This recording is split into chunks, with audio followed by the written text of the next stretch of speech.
laban ho kay Digong at siyempre sa iba pa niyang mga kasangkot. Maglabas na ng arrest warrant ang International Criminal Court o ICC kaugnay ng umano'y extrajudicial killings o EJK sa anti-drug war ni dating Pangulong Rodrigo Duterte.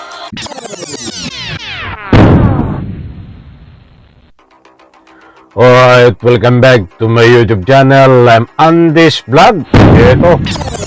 Ito na mga kaibigan, sa wakas, latest update tungkol dito sa warrant of arrest galing sa ICC laban ho kay dating Presidente Digong at iba pa niyang mga kasangkot. Ilalabas na ang warrant of arrest galing ho sa ICC.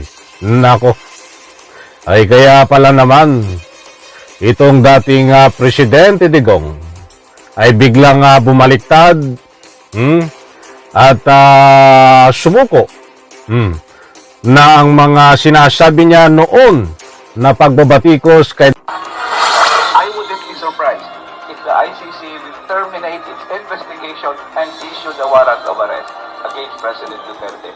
upang mag-issue na ng warrant of arrest laban ho kay Digong at siyempre sa iba pa niyang mga kasangkot. Maglabas na ng arrest warrant ang International Criminal Court o ICC kaugnay ng umano'y extrajudicial killings o EJK sa anti-drug war ni dating Pangulong Rodrigo Duterte.